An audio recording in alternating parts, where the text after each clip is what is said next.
Warning: this story may contain profanity and language that may be offensive to some. Also, don't forget to show the author some love in the comments. Okay, then we begin. We Chose Hell, written by Tenet. Hello, my name is Max Renier. My story begins at the end, if there is an end. I've been consigned to the fourth circle of hell. If you've ever read Dante's Inferno, or even if not, you might remember that it punishes greed. Misers and spenders toil on opposite sides of a circle, rolling huge bags of money with their chests until they crash into one another.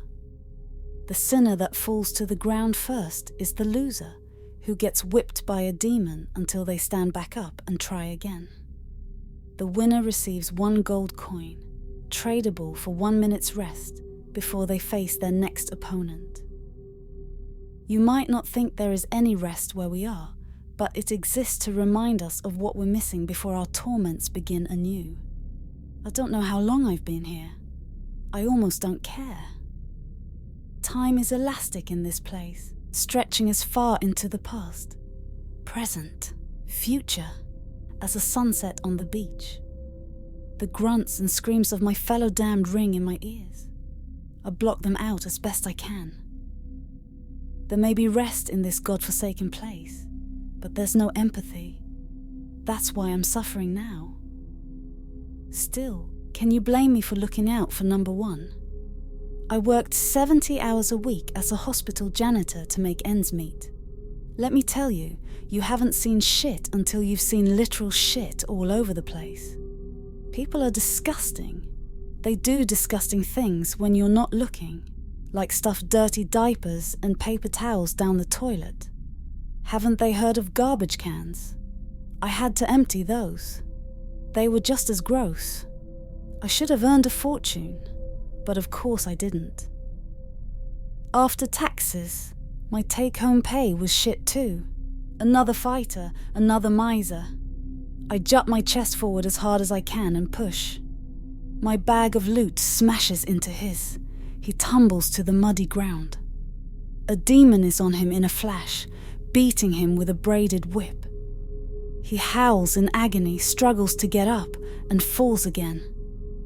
After enduring another lash, the hoarder scrambles to his feet and shoves his way past me. The demon hands me a doubloon. I could save it and earn more coins for more rest. However, I'm not allowed to keep any more than I can carry in the holy pockets of my rags. I give it back. 60 seconds to catch my breath. 60 seconds to reassess my existence. A minute lasts an eternity here. I remember one chilly Friday in October. I was eating lunch in the cafeteria as I usually did. Rain drooled down the nearest window pane, obscuring my view of the parking lot. Fluorescent lights hummed overhead. I didn't have much of an appetite for chicken tenders and potato wedges, but I needed protein and carbs to get me through the rest of the day. The food was hot, if a bit bland. I chewed it mechanically, reviewing my morning. 2 of our toilets overflowed. Piss, shit, and gigantic wads of soggy toilet paper littered the floor and leaked into nearby stalls. The creators of this chaos had fled the scene. I wasn't happy. Neither was my supervisor, who objected to my use of colourful language when he entered the restroom, like he'd never heard the word fuck before. He wrote me up, and I got even angrier. That was my second reprimand in 2 weeks. 1 more and my pay would get docked. I couldn't afford that, not with the rent due and my car in the shop. Someone had left the day's newspaper on a nearby table. I went and picked it up. There had to be better opportunities for a college grad majoring in computer science. However, entry-level techs were everywhere. I had $40,000 in student loans to pay off. This gig kept me hanging on by the skin of my teeth. The classifieds offered the usual jobs: truck drivers, CNAs, waitstaff, etc. An ad caught my eye, a background of stars and planets with a slogan: Gateway Travel. It's out of this world. Cheesy, I know, but it made me smile. I needed something to cheer me up on that dreary day. I checked out the place's address and phone number. It wasn't that far from the hospital. I made a deal with myself. If the rain stopped by the time I took my afternoon break, I'd leave early and scope gateway travel out. If not, I'd keep plugging away and forget all about it. I'd like to think the weather sealed my fate, but in hell I know better. The rain had turned to a cold mist by the time 3 o'clock rolled around. I decided I needed to take the rest of the day off. Again, my boss wasn't pleased, but I didn't give a fuck. He wasn't the one who'd gotten down and dirty. Speaking of which, I had to dodge several puddles on the way to my destination. It was located in a strip mall next to a Chinese restaurant and across the street from a shop called Cinderella's Curios. I smirked at the cutesy name, but had no intention of going there. The sign on the door to Gateway Travel read, "Open." The place was small and unassuming, with travel brochures all over the walls. Most of them showed tropical paradises. Hawaii, Fiji, Jamaica, the Bahamas. There were several showing national parks too. I'd never gone to any of those places. Odds were I never would. That didn't stop me from approaching the gorgeous receptionist. "Hey," I said. "I'm, looking to go on vacation." "Then you've come to the right place." She smiled with perfectly white teeth. "Welcome to Gateway Travel. I'm Rachel. I'll tell my boss you're here." She pushed a button on an intercom and did just that. "Please have a seat. It'll be a few minutes." I sat down, admiring the view of her cleavage. Rachel cleared her throat. "Excuse me, my eyes are up here." "Sorry." She sounded pissed, but when she winked at me, my insides got all hot. I whipped out my phone and looked to see if I had any new texts. None. I was about to check my Instagram feed when a man in a business suit approached me. "Good afternoon. My name is Richard Plutus. How may I help you today?" "Hi, I'm looking to get away from it all." "Do you have anywhere special in mind? How about Mars or the Moon? Those are less remote than the locations you're advertising." "Nope. Just somewhere far from this shitty, city." "I understand. What do you enjoy doing when you're away?" "I've never been away." "Dunno. Relax, I guess. Veg out in front of the TV." "You can do that at home. How about something a little more exciting?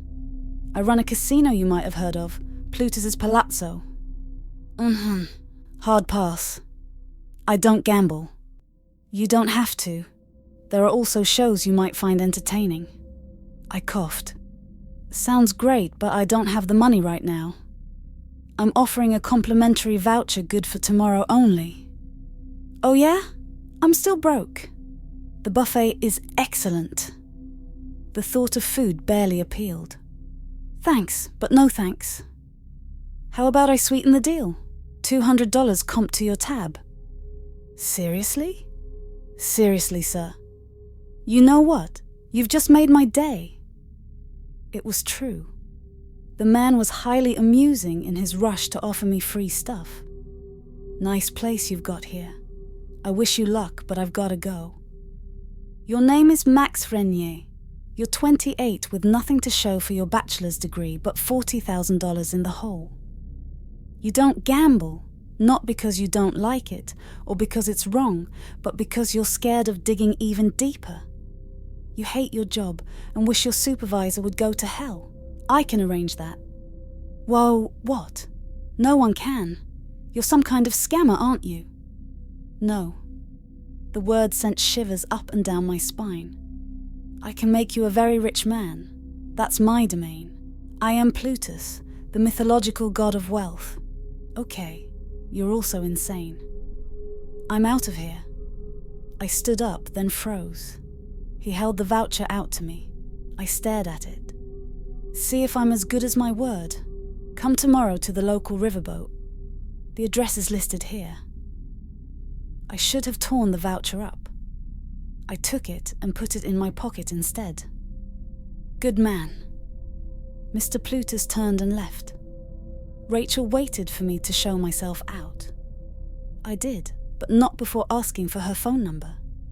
To my surprise, she gave it. I wish I could tell you that I came to my senses as soon as I got home. However, I thought there was no harm in going to Plutus's place and seeing if the voucher was genuine. If it was fake, I'd lose nothing. If it was real, what could I gain? Curiosity killed the cat, but satisfaction brought him back. Saturday, my official day off, was as bright and clear as Friday had been grey and miserable. Jogging down to the riverboat in the brisk fall air was a joy. A bouncer greeted me at the top of its gangplank. I handed the voucher over, and he gave me a curt nod. How many other folks had gotten one of these? The casino was hella crowded. People sat at banks of noisy slot and video poker machines, mindlessly pushing buttons and/or waiting for the autoplay feature to finish.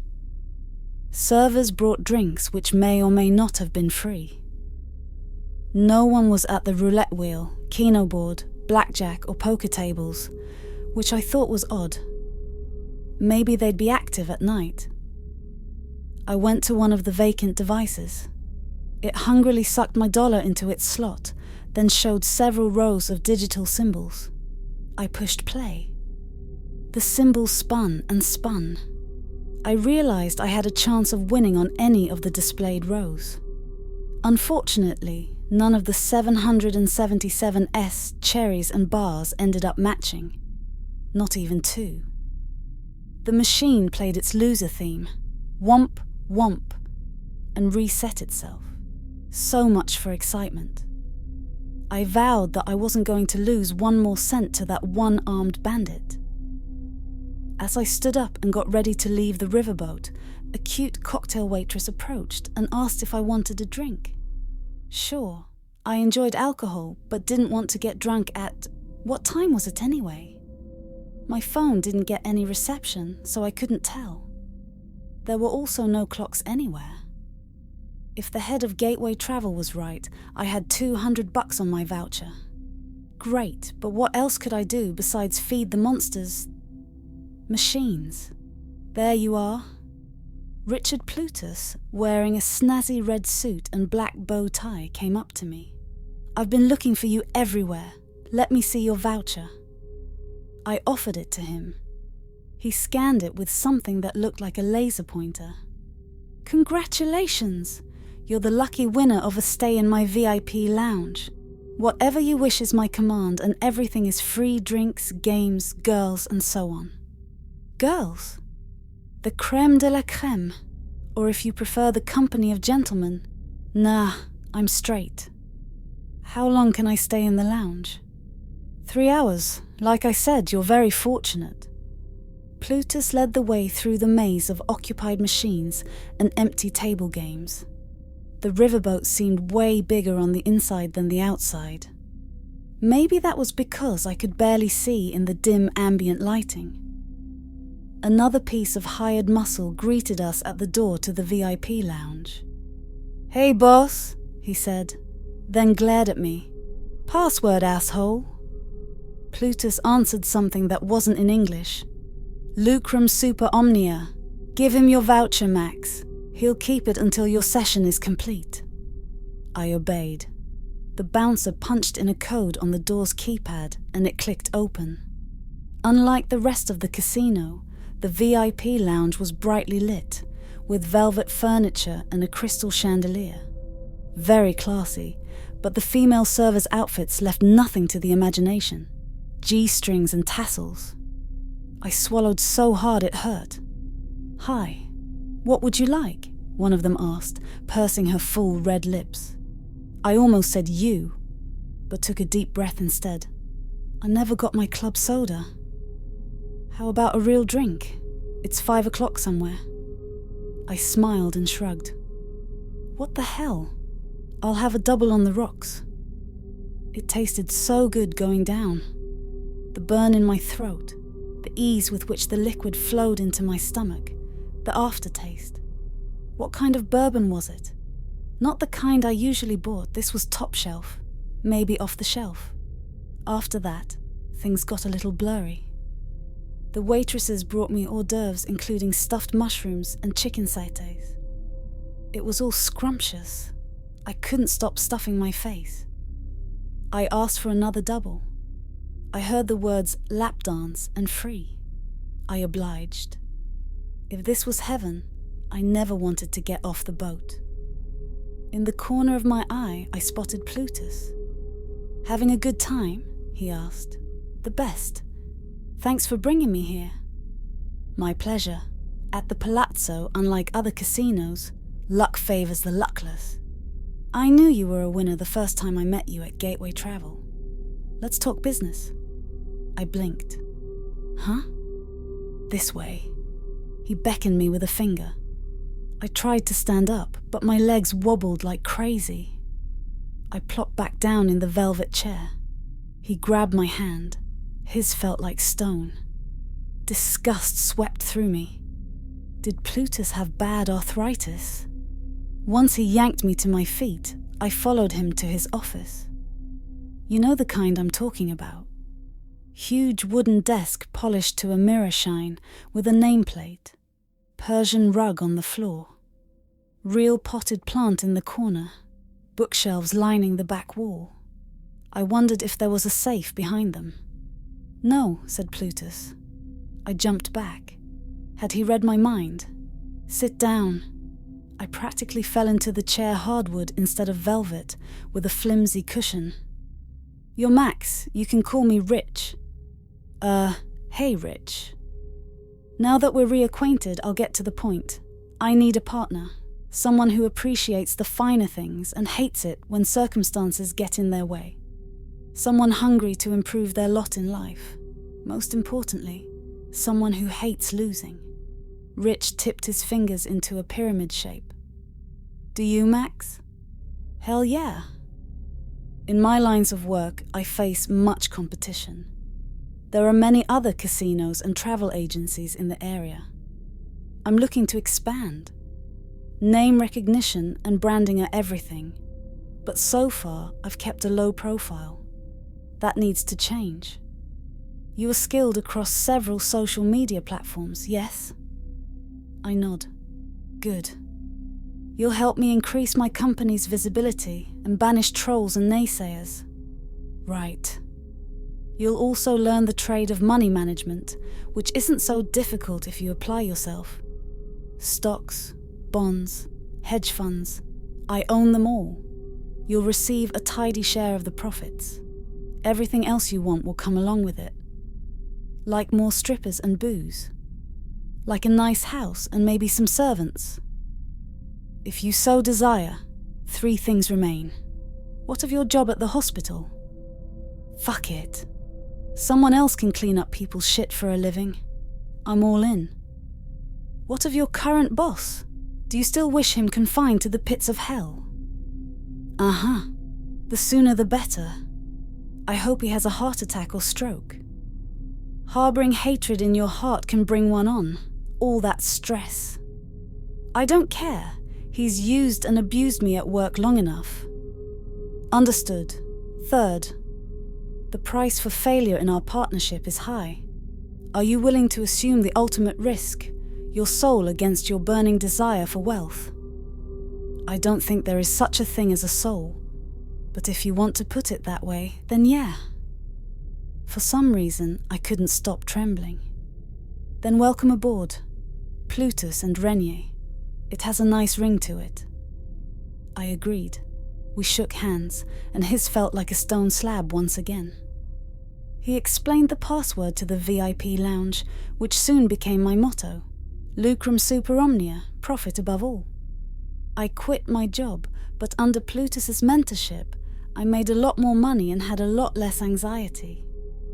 I was able to pay off my student loans. Rachel, the receptionist, and I started dating too. this progressed into the most wonderful relationship I'd ever had. When I asked her to marry me, she said yes without hesitation. Life was great. It got even more so when Rachel told me she was pregnant. I refused to admit that I was living in a house of cards. Plutus called me into his office on my 3rd anniversary of meeting him. "Max, my boy," he cried, "have a seat." This time I didn't fall into the chair. "First of all, I'd like to congratulate you on your progress. I've seen quick studies, but the business of finance suits you like water suits a duck. You've done a magnificent job managing my portfolios. Second, I hear you're about to become a father. Would you like a cigar? The finest from Havana." I passed. I didn't smoke. Well, the next thing I have to tell you is quite personal on my part." I leaned forward. "Go ahead." Plutus coughed into his sleeve. "As I told you at Gateway Travel, I'm something more than mortal. I'm a god, but not the omnipotent or omniscient kind. If I were, I'd have figured out the problem of mortality. I haven't yet. I only know a stopgap measure to hold off death. In short, I need a new body." I trembled all over as I had before. "You need me. That's why you picked me. I'm young and strong, only 31. I can give you a nice long life." "Indeed you can, but I was thinking of someone much younger. You want my child." Plutus pointed his index finger at me like a gun. "Bingo." "No way, I'll never give him to you, or her." I started breathing hard. "I don't think you understand. If you refuse me now, it will be as if you always had. Like if you'd gone to Gateway Travel and turned down my casino voucher. However, I can't rewind time. All I can do is cancel our contract and impose a penalty. The good things you have right now will disappear. Your career, your mansion, your employees, your wealth portfolio, everything. All gone for good." "Rachel too?" Plutus nodded. "That can't be. She loves me and won't leave me." "She'll do as I say. We entered into a lesser arrangement since she works as my receptionist instead of my financier, but she's still responsible for upholding it. What did my wife want? To pay off her student loans. Lo and behold. I was disappointed in her lack of ambition, but I gave her what she wanted. Also, free travel." He grinned with a new set of teeth. Teeth that had points. I never noticed he had dentures before. "So whether I say yes or no, you're still going to take my kid?" Another nod. "If you choose to give them up voluntarily, so much the better. Life will get even sweeter for you. You'll join the ranks of the multimillionaires. If not," he sighed, "I'm afraid the penalty is joining the ranks of the damned on my home plane. My travel agency is only a portal. I rule the 4th circle of hell." Words fell out of my mouth that I regret every single moment I'm here. "Make me a billionaire instead, and we have a deal." "Your wife will have to agree to these terms. She is the child's mother." "Don't worry." Doubt flashed through my mind. She was so excited about our future bundle of joy that I was sure nothing could make her happier.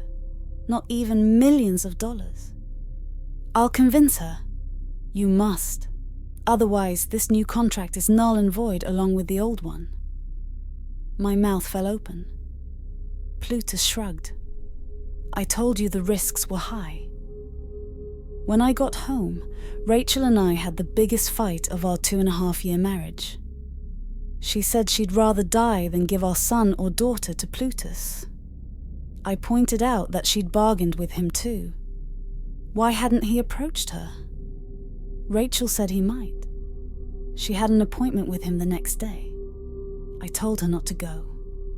She said she had free will and could do as she pleased. She also said that if this new deal was legit, she'd give anything to stop it. Even her own soul. "You'd rather go to hell than save yourself and everything we've gained so far." Rachel's eyes teared up. Sacrifice, Max. It's what parents make for their children. She stunned me with that statement. So simple, so true, so eternally binding. The next day, we went to see Plutus together. He granted us 3 more years as billionaires. Although we spent our money hand over fist, we donated a ton to charitable causes. We also got to know our adorable son, whom we named Caden Maximilian. We arranged for his adoption by mutual friends of ours. They didn't understand why we'd give him up. We told them that we'd be going around the world on a luxurious multi-year cruise, arranged through Gateway Travel, and needed someone to take care of him.